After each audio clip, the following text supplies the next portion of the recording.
காட்டணும். சட்டம் ஒழுங்குங்கிறது சந்தி சிரிக்குது. இன்னைக்கு இத்தனை பேர் நிக்கிறீங்க. நான் சொல்றேன், இந்த சவுக்கு சங்கர்னு ஒரு ஆளப்பா, ஒரே ஒரு ஆள் பத்திரிகையாளர், அவர் போட்ட வீடியோவை தாங்க முடியாம திணறானே. அவர் வீட்டுக்குள்ள செப்டிக் டேங்க்ல இருந்து தண்ணி மோந்துட்டு போய் வீட்டுக்கு ஊத்தி விட்டான்.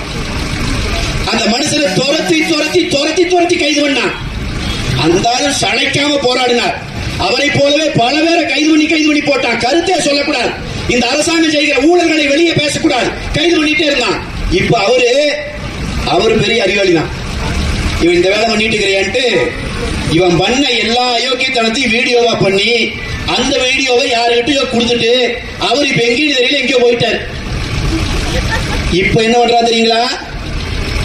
இந்த வீடியோவை போடுற சேனல் எல்லாம் நானும் போட்டேன், என்னை கூப்பிடல. பத்திரிகையாளரா இருக்காங்கல்ல, அவங்க சேனல்ல அந்த வீடியோவை போட்டா வீட்டுக்கு சம்மன் அனுப்பிட்டு இருக்குது போலீஸ். நான் இங்க இருக்கிற தேர்தல் கமிஷன் அதிகாரிகளுக்கு சொல்லுகிறேன், தேர்தல் வந்துருச்சு.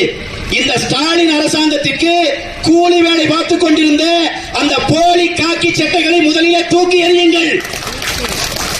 ஒரு பத்திரிகையாளருடைய வீடியோவை பார்த்து பதறுகிறது இன்றைக்கு ஸ்டாலின் அந்த குடும்பம். அதுக்கு துணை போறாங்க இந்த போலீஸ் அதிகாரிக.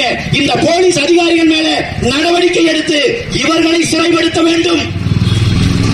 எவனுமே பேசக்கூடாதுங்கிறான், பேசுனா மிரட்டான், பேசுனா அவதூறுகளை தூக்கி வீசுறான், பேசுகிறவனை துரத்தி துரத்தி அடிக்கிறான், உயிரை சுருக்கம் கொடுக்கிறான், ஊருக்குள்ளேயே வசிக்க முடியாம பண்றான். நான் சொல்றேன், இதே சவுக்கு சங்கர் அதிமுக ஆட்சி இருந்த போது எங்களையும் எதிர்த்து பேசியது உண்டு.